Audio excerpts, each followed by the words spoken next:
Hmm.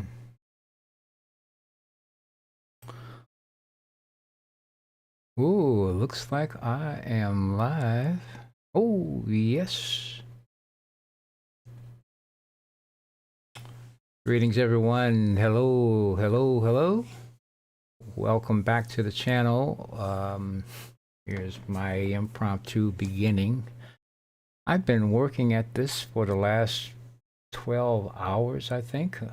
It seems like 12 hours. You know something? And I'm not too far off. I've been working at getting my process down, and I'm still working at it. It's a work in progress. I am on YouTube at the moment. I'm live streaming this, and I did not work out how to simultaneously do this on Facebook, so I'll be uploading this later.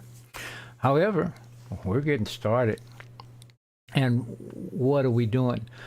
We're going to talk a little bit. I'm going to follow up, and I'm also changing my channels. I'm looking right now because I see the YouTube feed, and it's a little bit behind where I am in the moment, so to speak. So there's some time displacement, so to speak. so it's a little distracting. And on top of it, I'm going to be using some of my I'm going to be sharing some screens. So what are we going to do? I came on a couple days ago and talked about consciousness, and we will always be doing that. You know, consciousness is what it is all about. Is in one respect, it is the subject that is in some respects mentioned, but at least from where I sit, without I think a level of comprehension of simply how fundamental consciousness is to everything that we experience. And I say it's not just that it's fundamental. I'm meaning particularly the state of one's consciousness.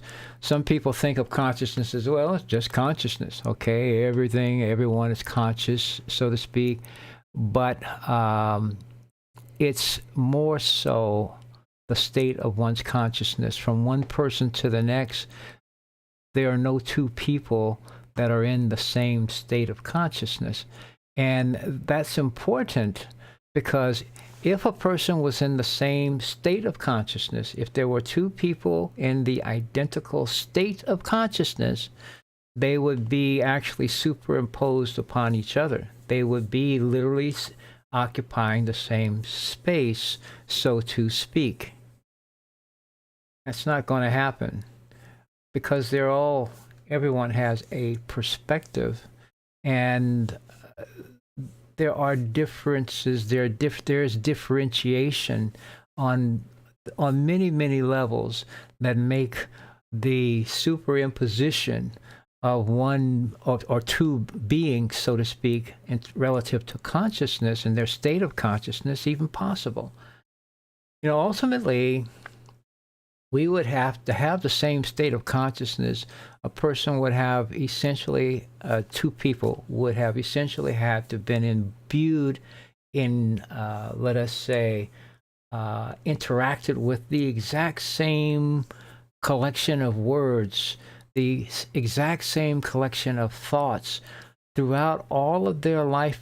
And not only that, they would have had the same actual response. They would have to have felt the exact same way about everything, which would have informed their action. Everything that they heard, every interaction, everything that was told, every thought would have had to be responded to the exact same way for it to even be possible for there to be a superimposition of two people in the same space and the same time. So I'll never want to say never, okay, but it ain't likely, okay? And it's not the point. The point is we are here, we are beings, we are the consciousness is, okay, in terms of our beingness. That's what we are. the consciousness of it all, the conglomeration, the accumulation, the responses, all of the various experiences that we have had up until this time have gone into making what we think we are right now. And the thing about it, as we start learning new aspects, new ideas, new thoughts, etc., it's going to evolve how we see ourselves, and more so, how we choose to be, as Shakespeare is famously known for saying, to be or not to be. Well, one of my purposes and reasons for doing all of this, having come to the observation that I just shared with you, is that we are in a much better position to change things than we think we are. Okay, than we've been led to believe that we are. We are in a better position. However, we need to know a little bit more about ourselves. We need to understand. We need to understand more about our actual nature as spiritual beings, as human beings, and as units of consciousness, so to speak, because all of life is conscious. All of life collectively, individually as well, are units of consciousness. And so there are mechanisms, basically, by which our experiences happen, and there are mechanisms by which our experiences can change. But to say it even more specifically, there are mechanisms by which we can change our experience. Oftentimes we are in a mindset, for example, of I'll call it a passive one, in the sense, as I stated it before, where our experiences can change. People will talk about the law of attraction, for example, or this or that. We talk about universal laws, things like that. And there is a certain assumption of automation associated with it. Who's ever heard about and referred some reference to a matrix, so to speak? There's something considered to be automated by it, something driven by something other than you. We are thinking that we are not a part of. We think of ourselves as created, not as creators. And you know something? No point of debating about all of these things in terms of, you know, who did it, and because everyone's got stories. What is more fundamental to all of that is that our experiences that we create them. It doesn't matter whether someone created us or not, whether we know or whether we care. You know, whether we want to be steadfast in this idea that we are someone else's children and blah, blah, blah, blah. Our experiences that make up our life, make up the interactions, the relationships that we have managed and we have maintained, and the quality thereof throughout the course of our lives are ours and ours alone. You can certainly blame people for certain things. You can blame certain circumstances for things. But ultimately, you made the choice to react the way you did. And before you even reacted, you made the choice to interpret it the way you interpret it. And what I'm basically getting at, and what's become evident to me, is that we have the ability, you and I have the ability to reinterpret things. And when we reinterpret things, we actually have a chance, we do change the effectiveness of certain thoughts and ideas have on us. Essentially, some of the effectiveness goes down. In some respects, they become less of impact, and others, they go up. They become more of an impact. And in so doing, the trajectory of our life, the quality of our life experiences begin to change consciously. And I would also say consciously. Okay? So what I want to do today is I'm going to bring up another screen. I'm working on the fourth platform in 4 sessions, okay? But I'm going to do some things. Yesterday I had I was in some Zoom meetings, and in those Zoom meetings, the people that I was involved with, we are talking about changes, changing our reality, changing our, changing, and I won't say history, but you know what I'm saying. You get an idea of what I'm talking about, and I am also, while I'm doing this, I'm searching for a screen for of a video that I watched earlier, and it's pertinent, to the moment. But here I am. I'm actually doing this. You could say this multitasking, but I'm going to move down, because I'm getting close to one that I found. I Here, no, that's not it. That's not it. But it had to do, first of all, with homelessness and the matters associated with homelessness. And I literally found I found a video, a fairly short one, that was talking about it, because in the conversations that we were having, I learned how the word homelessness has now apparently fallen out of favor, and the term that is now in favor, at least among the people that we talked to, apparently was home free.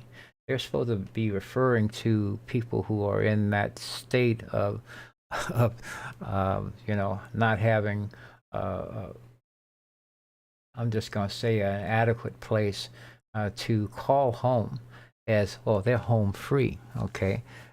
Is that like a lighter way of saying it? Do you feel a little better when you say it? Or do you really get down to the fact that their situation itself hasn't changed? Now, I've seen some videos about this, and I wanted to bring it up because, in fact, later on, in fact, last evening, I'm talking to my partner in Australia. We talk via Zoom, not Zoom, but Skype, fairly well most of the time, because I'm my partner. We have our vortex generator products that we are making available to people, and to help change the quality of their life. Well, yes, their life, but their water. And those two things are synonymous. However, someone close to him, and actually truly close to me, someone who's very meaningful to me, had actually been evicted yesterday. So my friend was kind of down with that, and my partner was. But shoot, our friend was even downer, because he had been evicted. And hey, I've experienced it. I've been there. I know what it feels like. Okay, not good. Now the issue is, what do you do about it? And more so, how do you be about it? That's the actual thing. And it relates to this whole subject of homelessness, so to speak, or home freeness, or whatever people want to call this thing. But I found an article, and I'm going to flip over to this, and we will see. Boom, there it is. So we're going to run this little video and hear what they say. This is about 5 minutes. Maybe I'll say something. Maybe I won't. But here we go. I'm running that. I'm doing that. As soon as this ad is over, I'll get out there, and then to the federal government, which reviews it and then publishes an annual report around December, about a year after the count is complete. And so we were able to receive 150, now more than 150 of these reports from continuums of care about what they're seeing in their region. And we found that across the vast majority of them, they saw an increase on past years. It is two caveats. It's important to note that this data is preliminary, of course. It also is imperfect. It's very difficult to count the number of people that are unsheltered, living in cars, couch surfing in the woods, or on property that's difficult to access. That said, it is the best count we have, and it is the underlying data the Fed uses for its own report. There's a lot of focus often in the news with sort of West Coast cities of San Francisco when we talk about homelessness, which is why I think this reporting is really important because what we're seeing is that it's not just, a handful of cities, it's across the board. That being said, you still don't have data for New York City or Los Angeles. Once those numbers are thrown in, what could this look like? You're right. New York City and Los Angeles will have a significant impact on what the US sees overall. Just for context, in last year's count, more than 1 in 5 of every person counted, of every homeless person counted, came from one of those two regions, New York City or Los Angeles. And by comparison, we got data from about 150 continuums of care, and they constituted 43% combined of people counted last year. So 150 with 43% versus 2 with 22%. So they could have a market impact on what we see nationwide when they finally do release those numbers. So what did you discover is, from your understanding, the main cause as to why we've seen this sharp rise Oh my in God. people without homes? They don't have a clue. One of the main things that people that work with folks that are homeless or teetering on the edge of becoming homeless said is that they are hearing quite a lot from about the effects of pandemic era protections running out, combined with a very tight housing market. So these are things like the eviction moratorium ending, emergency rental relief going away, extra funding that cities and regions got during the pandemic running out. And they're really seeing that in the populations they're working with, where someone maybe had a voucher and it ran out, and now they're being priced out of the market and maybe they were pretty close before and are now falling into homelessness. That said, there are a number of reasons why someone could become homeless. Some of the other things that really affected counts this year that we heard from folks are that maybe they changed their methodology. They were able to go to new places and conduct counts. For example, San Diego saw a pretty large increase this year compared to past years. And they said that at least part of that was due to the fact that they could go onto state transportation property, like the land under overpasses and so on, to conduct the count, which they hadn't done before. And on the flip side, some regions said they saw more or less people in shelters because they either added shelters during the pandemic and then lost those beds, or just added them and were able to keep them, so they were able to do a more thorough count than in years past. So, in some places, sorry. No, go ahead. Sorry, I thought you were done. Some places also were affected by an influx of migrants who were counted in the general shelter population, even though they aren't traditionally what you would think of as part of that population. All right, we're about done. We are done with this. It is fascinating to me to listen to these assessments of the condition to the point where they're trying to come up with reasons. So people are going out, they're trying to count the people who are, whatever she said, home free, etc. She used some other type of word, but bottom line is they're still in this quandary type state. Well, the simple fact of the matter is that the people are in a state of chronic insufficiency of resources, of value, that they don't have enough where they can simply keep a roof over their head. Now, they are keeping something over their head. Some cases it's a car, some cases it's an RV, it's a this or that. People are still doing something. And it does not mean that they don't even have resources, they don't have funds.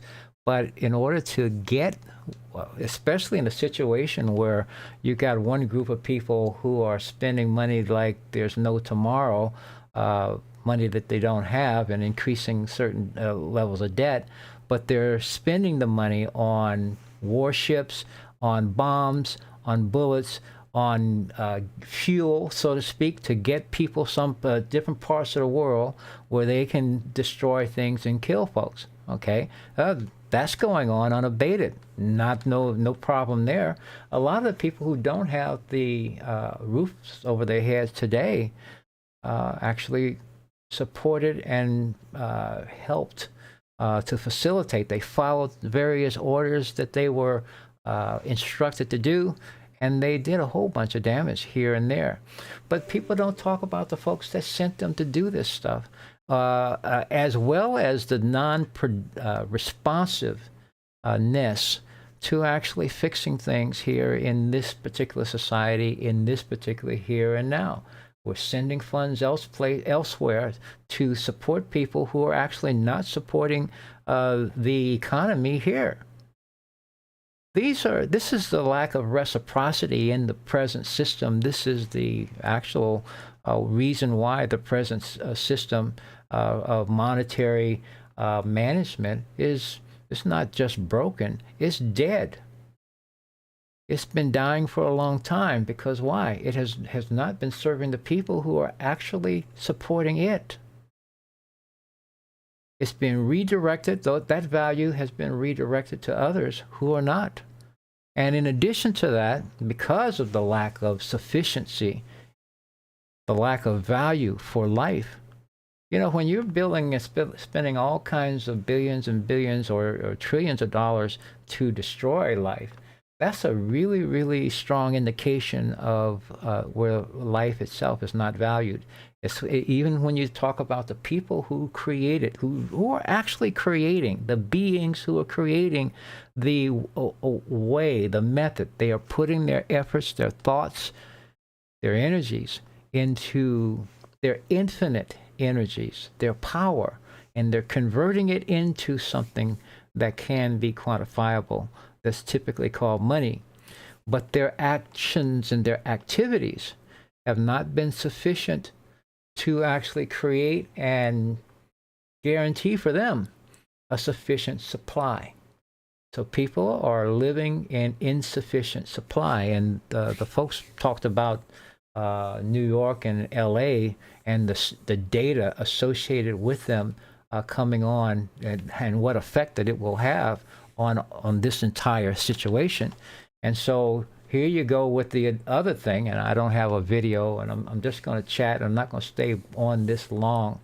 But in the last couple of days, there has been far more, well, hell, there's been flooding in New York. And I've experienced flooding too when the local river came for a visit a couple of years ago. And you know something? It came up just a little bit, but it changed a lot. It caused many things to change in my life. And that's what's happened in New York City and the boroughs of the Bronx and Brooklyn and stuff like that. There was water here, water there, and it was enough to impact the lives of a whole bunch of people.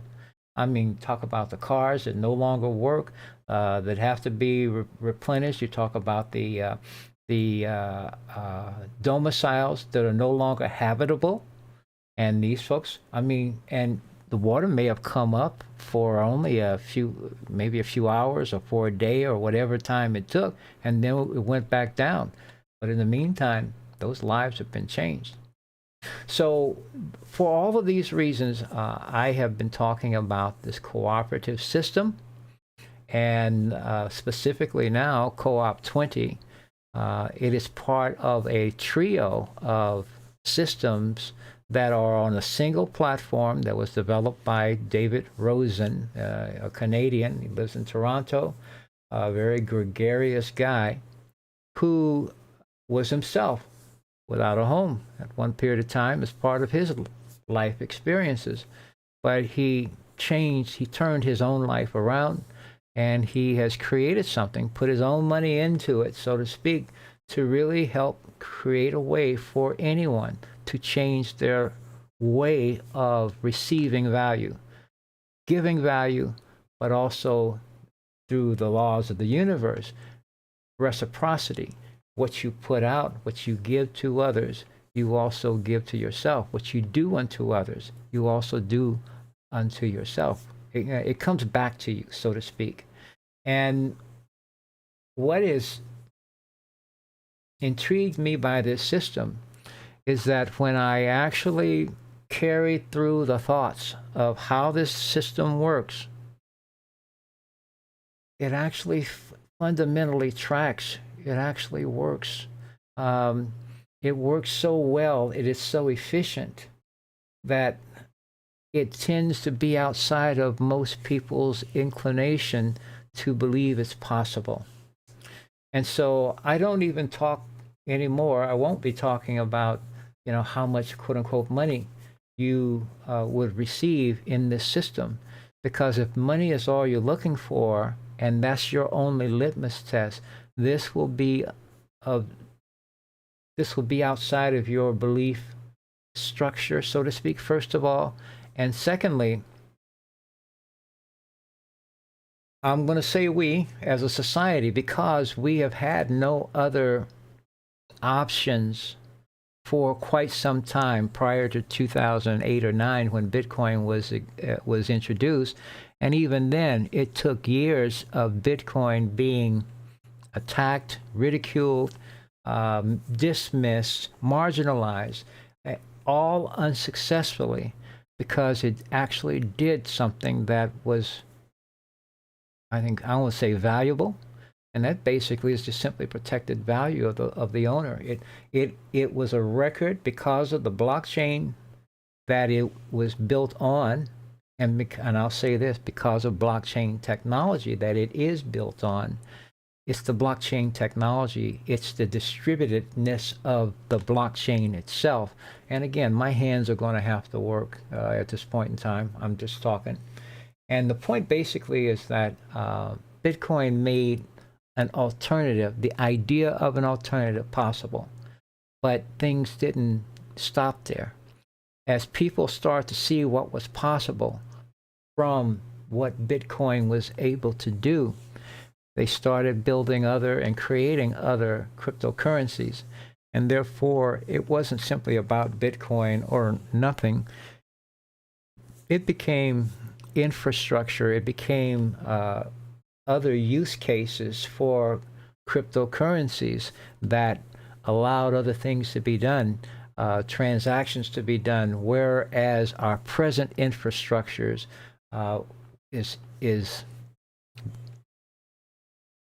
what would I say, is burdened with inefficiencies and with conditionalities, and also with biases. And it's the inefficiencies, it's the conditionalities, and it's the biases that, and it's really of the people who run the systems. Okay, people literally, not millions, not hundreds of millions, but billions of people on this planet, billions of beings on this planet right now are influenced way out of proportion to what is correct and what is even beneficial by the status and the management of something that's referred to as money. And so there's a very, very large influence there that is today inappropriate. And so, and the spirit of people, because as I talked about, people, the vast majority are living in a state of chronic insufficiency. What? Insufficiency of what? Of availability, of amounts, of timeliness of it, etc., of release of it. You, not only that, people are living in a lack mindset. I mean, even to the point you start talking about various crimes that people have, because what? They're living in a consciousness of lack. And some people are mad about it. Some people are determined to get theirs at any price. And while they're in that mindset, anything goes. Okay? They will, you start looking at, they'll lie, they'll cheat, they'll steal. They will attempt to they simply take whatever they perceive as valuable, when in fact, it's an activity that cannot be satisfied. Now, they don't know this. They're so too busy trying to do it. And frankly, as we have come through our society or in our social, I'll call it evolution, we've been taught to do these things. We've been taught to do these things by people who were taught to do these things by people who were taught to do these things. And it has never been correct. We've been passing on behaviors that go back generations, centuries, and millennia. So The cool thing about this cooperative system that David Hawkins, that's another David, but David Rosen introduced, is that it is free of the biases, it is free of the positionalities, it's free of those things. It is run, it is indifferent to how much money you have. You can't buy influence into this system by having funds. The system doesn't require it. The system requires a small amount that's put in, that's converted into cryptos, because cryptos do have value. And so you are putting in an equivalent in dollars, but they're crypto, roughly about 60 some odd dollars, less than $70. And you are simply going to do this. You're going to receive 3 tokens when you put your funds in, and you're going to invite 3 people to do just what you did. The person that invites you, and it could be me, it could be someone that you know that cares about you, that has told you about this particular, whatever I'm saying here. And if they have an invitation link, please take that, please assume it. If what I'm saying is meaningful enough to you to actually do it, put the dollars in, receive the tokens, and then invite 3 people to do the same thing. When you do that, you will have achieved step 1. The second step is simply this. In the people that you invited, you will simply be with them. You'll provide whatever information that you need, or that they need, that they require, so that they can do the same thing, so that they have 3 people as well. So you will have 3 people. You will help those people to also get 3 people. We're all doing the same thing. However, what we are doing on a more subtle basis is we're passing on not only a behavior, we're passing on an attitude. We're passing on a sense of possibility where one had not existed before. I mean, look at these people who are without a domicile at this point in time. It's not that they don't have the ability, but they didn't have the ideas, they didn't have the information or the inclination, for that matter, to seek something else. We're a society that's steeped in being negative first. We jump on negative because that's what we've experienced. That's what we've been most familiar with. And then that is what we begin to believe, so to speak, is appropriate responses to stimuli. And so, just like I told my friend, my partner yesterday, about our mutual friend, because he was saying that the guy is really in a very low place, so to speak. Well, excuse me. He was in a low place before the eviction. The eviction is actually perhaps his best, is probably a blessing, but it's an opportunity for him to choose a different place to be. Now, some people could choose to just check out because they're at their least authentic self, and that is part of the problem. In order to succeed at this cooperative activity that is Co-op 20, you're going to need to be your better self. You're going to need to be your best self. You're going to need to lift your spirits. You're going to need to actually expand your points of view. You're going to actually exercise your courage. You're going to do the things that actually make you feel much, much better about yourself. And in so doing, you could say you're going to reward yourself with a whole lot of value, more so than you probably ever thought was possible. That is how this system works, is what it does.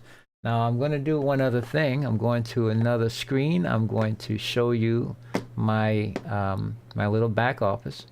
And I'm telling you right now, I'm not going to be doing this every day and say, see my proof, because how much I actually made is my business, first of all, and how much you make is yours.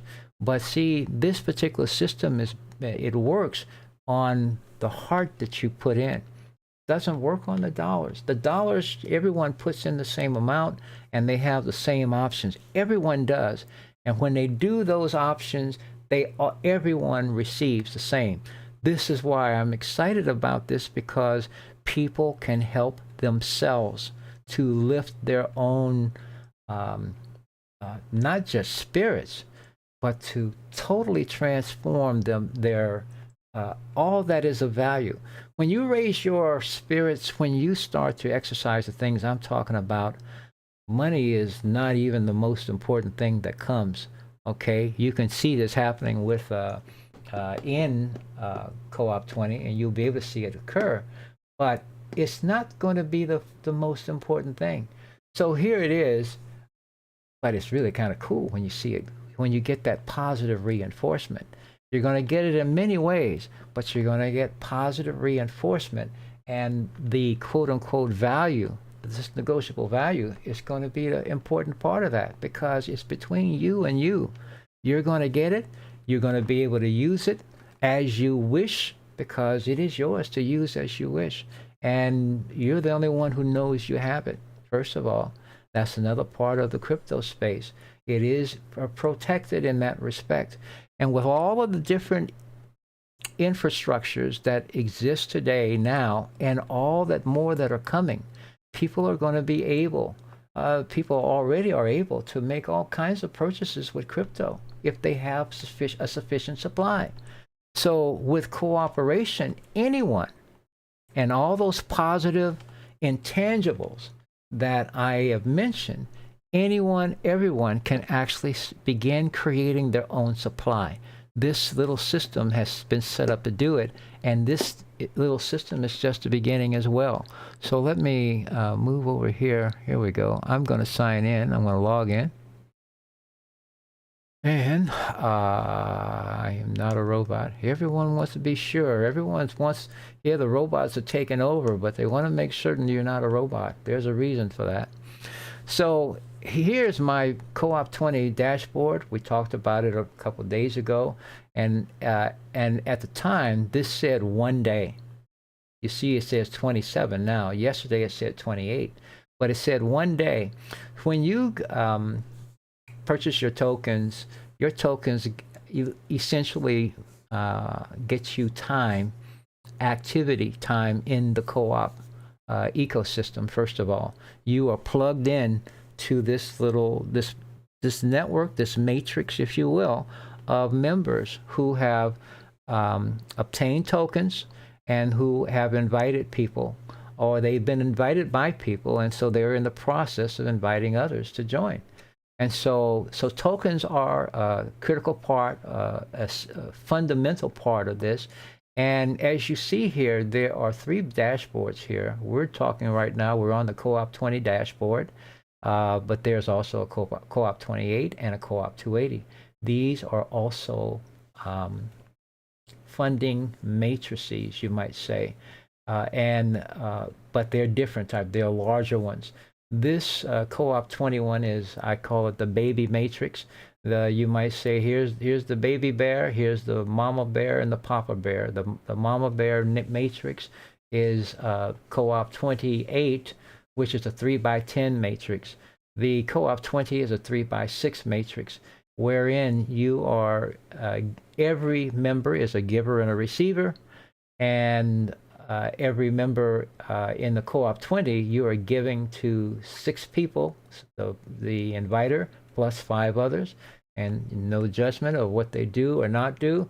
They have had the wisdom to actually put themselves in a cooperative position, and actually put themselves in a position to be a better version of themselves, to exercise a better version of themselves, to trust that better version of themselves to actually produce for them, no matter how long it takes.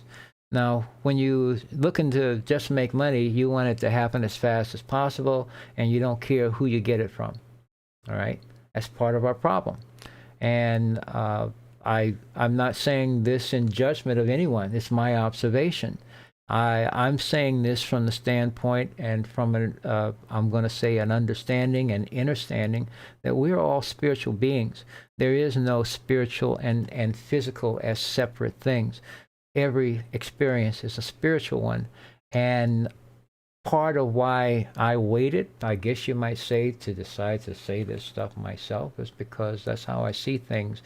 I don't see it. I'm not moved by money or people who have it. I am moved by heart and people who express it.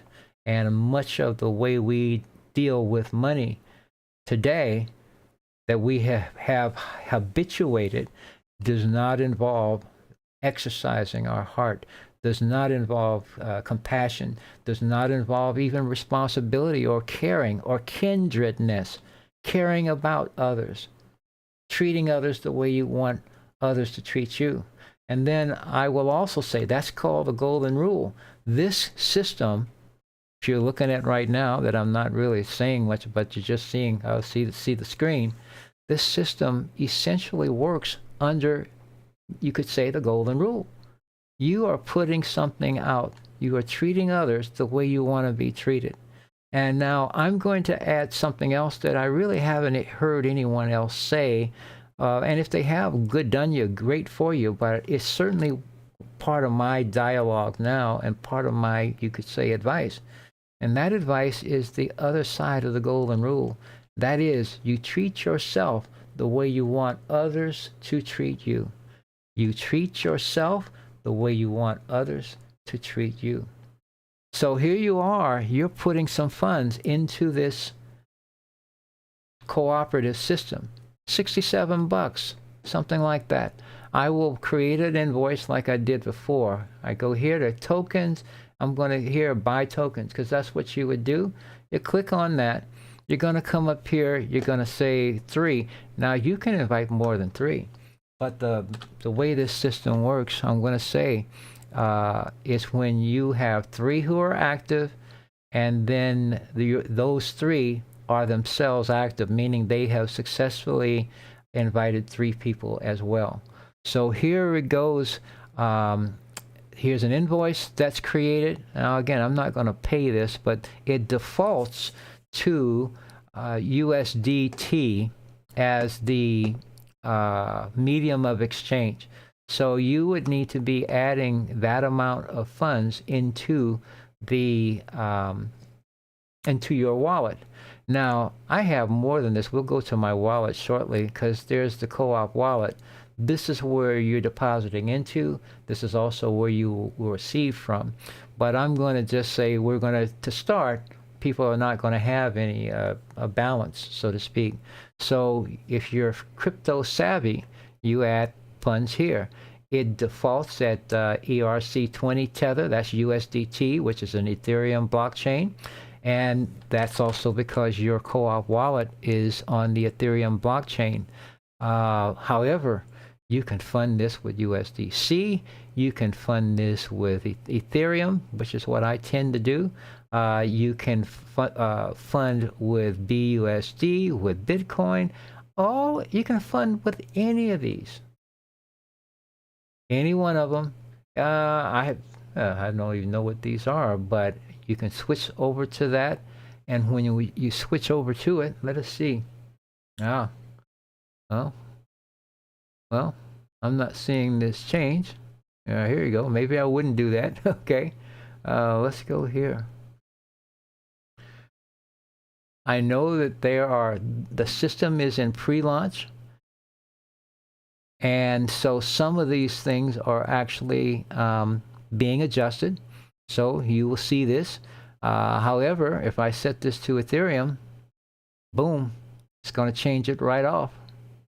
So I put in 0.04209, which comes out to that number. Let me see what else, quite frankly, it's interesting to just see. So I think I know what's, well, here we go. There's Litecoin. Litecoin is $75. Okay. But if you got some Litecoin sitting around, what else are you going to spend it on? Okay. It's XRP. Let's see about that.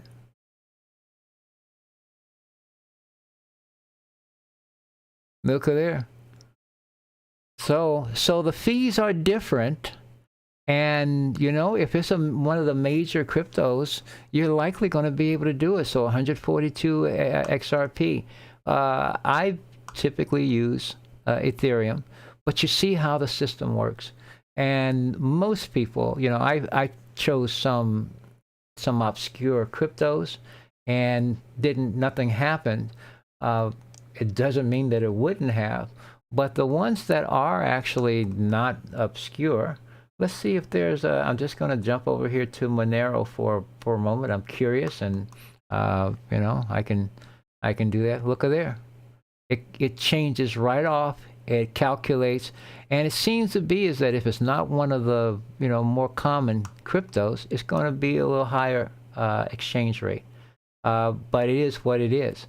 You got to get the value that is ultimately sent into the system is what's going to actually work to do these things. So this is how it creates the same degree and amount of reply of value accrual for every member, okay, irrespective of what they put in.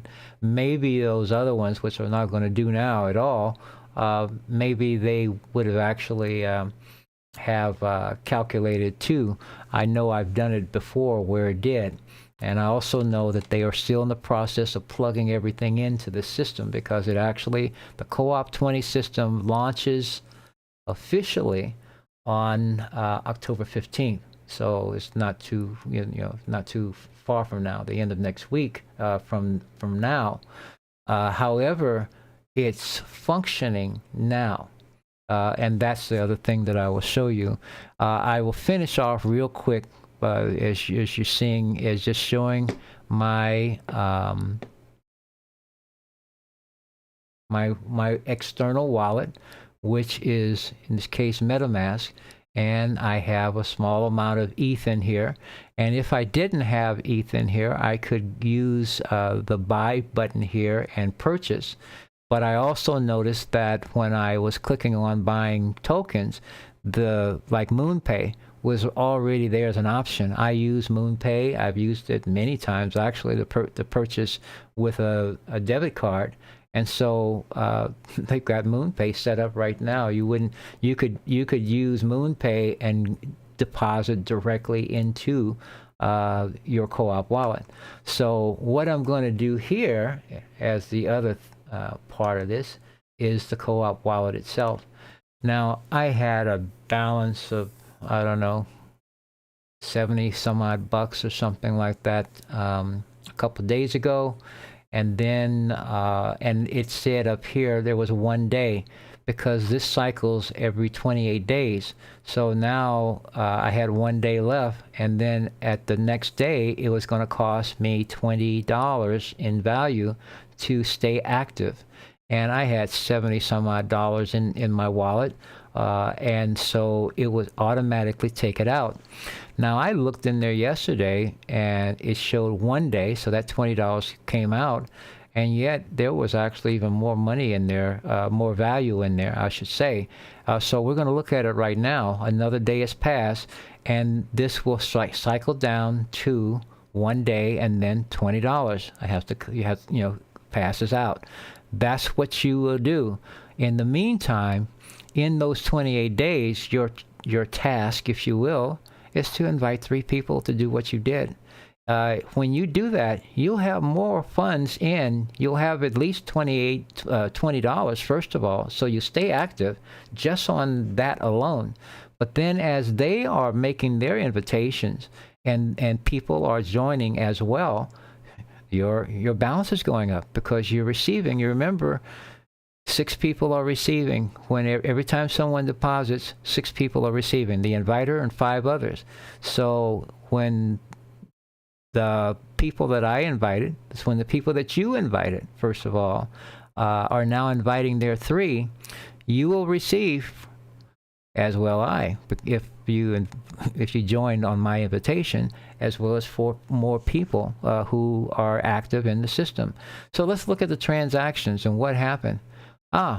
Here we are at $84, $85. Something. This thing is moving it's moving right off. So I've got $85 now. So I had 70 something. I got 85 in there now, and so I've gotten more than I had before, even though I paid the $20. The $20 did come out. There it is right there. The debit, $20. Okay. So next day, 18 came in. Okay.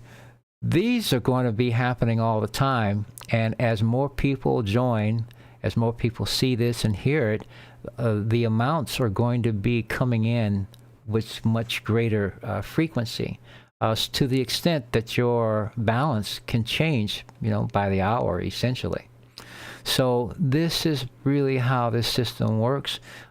When you purchase, now if I wanted to purchase some tokens, I could purchase, I could purchase 3 tokens, for example. That would be $60 right from my balance, and I'd still have enough for next month. But I actually have some tokens already. I have some extra ones.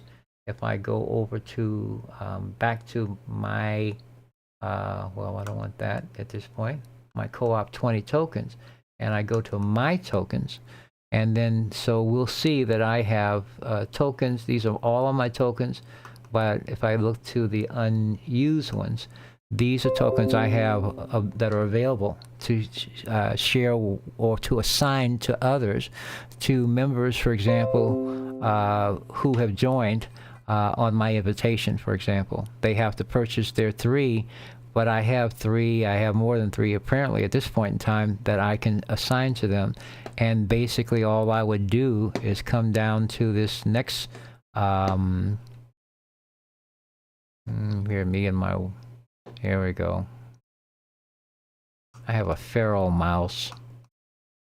Any rate, come here and I would place their sponsor ID in here, and the system would confirm with their name, and then I'd put on here the number of tokens that I want to assign to them, and then I click assign, and boom, it's on its way. In the same way with the co-op wallet, you can literally, when you have value that is accruing within it, let's say the first and foremost and fundamental thing, here we go, back here. Just so you know, you can add funds to the wallet. You can withdraw funds. Whatever funds that come up, like that $85 that you saw there, I could take it out if I so chose. The wallet itself is Ethereum based. If I go here, you will see, here it is right there. It shows that this is an Ethereum digital wallet. So it's a blockchain-based wallet. It is all encrypted. It is all, that's an important thing. And it's unique because regular encrypted wallets, just like my MetaMask and stuff like that, you put funds in it. You use it to exchange. You can connect it to your crypto exchange account, to buy and sell various cryptos, for example, or to exchange with others, or to send value, crypto value between people. However, all of those methods are old school methods in the sense of exchanging cryptos, for example, buying and selling. You're never holding value. You are simply trying to find a deal here and there, and you have to keep your funds at greater risk when you do so, because when you have your funds, your value, your cryptos on an exchange account, the exchange holds the keys. They call them they call them keys. These are this is an address, but this is also representative. Every one of your cryptos that you own or that are yours for use are also, they have a number that is similar to this, and it's an encrypted number, but it's referred to as a key. Now, if you want to exchange and deal in the process of trading, so to speak, it means that you put whatever amounts that you put into it. If you put $1,000 worth of something into an account, well, your keys are on that account and that platform. And if that platform has some integrity to it, it's all good. Okay, then you're just dealing with the buying and selling, so to speak, and the profiting or losing from the exchanges, because that is a way that people are making what's called, they're trying to add to their value that they have. But there's also the risk when they do so, because their keys are in the possession of the exchange. Now, if the exchange has some integrity to it, super. But on the other hand, if the exchange simply is no longer popular, so to speak, and the amounts of funds that are put into it, they call it market cap, and so people talk about, well, what's the market cap of this, and that, and they're acting like that's a big deal. But in order to have a market cap, the tokens, the keys for the owners must be in the possession of the platform. And so it makes the platform look good, because the platform essentially wants to have a big market cap, because that attracts even more. People are impressed by those big numbers. And so, oh, that must be valuable, that must be viable, because a lot of folks have dropped their funds into it. And I need not tell you about the various things that have happened over the past several years, certainly in the past year, with FTX and a number of different banks, so to speak, which were thought to be, the next great wave and stuff like that, and all of a sudden they're in receivership. But a whole bunch of people's value were exchanged. They're no longer in the possession of the people who sent them. And so people get upset over that. I totally understand that. This cooperative system is not like that. Well, it is to some extent.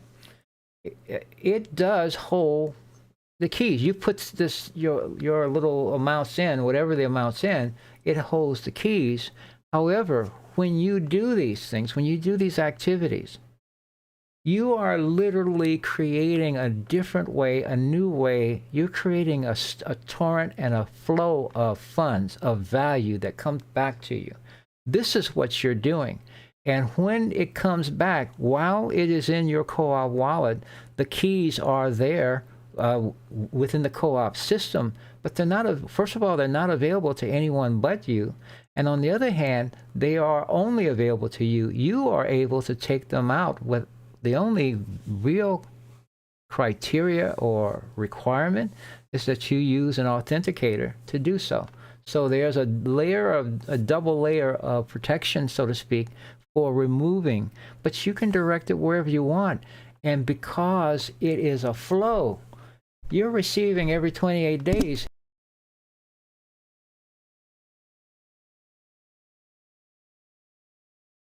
Enough people showing up. I mentioned that 3x6 matrix. When it fills out, there's 1,092 people that are connected to your wallet from your giving out. You've given out, I acknowledge the divinity within you to 6 people. Well, it sets up a situation based on what you did, where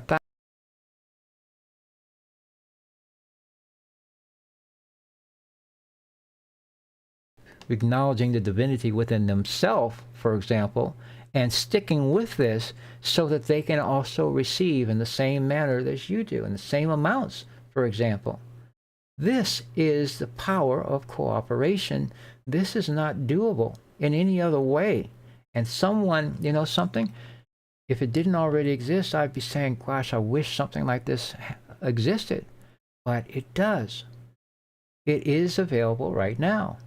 So the issue here is simply people imagining the possibilities of how their life can change. That's the passive voice. How they can change their life. There's the active voice. You got the active and the passive happening here. And I just simply haven't heard anyone explain it in this way. And this is the way that not only makes sense to me, this is the way that is meaningful, because it is not about the quote-unquote money. It is the consciousness. The consciousness is what leads it all. And everything that I had heard, not simply from co-op, I'm talking about the way we've done money for 100 generations, for millennia, have done it the same way. Someone has gamed the system a long time ago, and we've not had really an opportunity to see it any different way.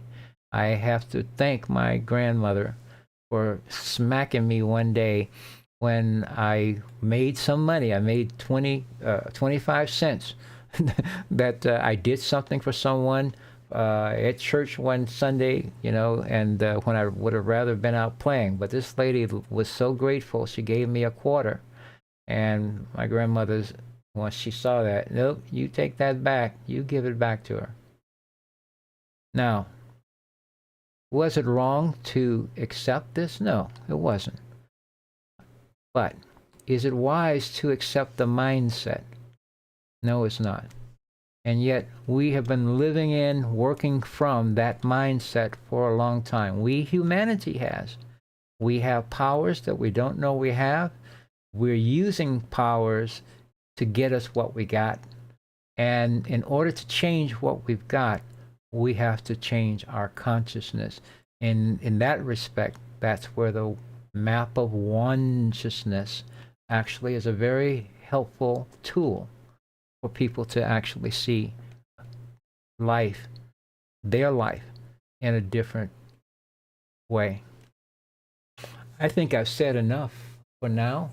I think I'm going to, not I think, I know I'm going to step off. I'm going to thank you. I'm still continuing to work this platform and also the software. I'm now using OBS software, and I worked at this for some months a couple of years ago and really wasn't getting it. I wasn't understanding OBS, but it appears that I did learn something, but I'm still learning more. If you are interested in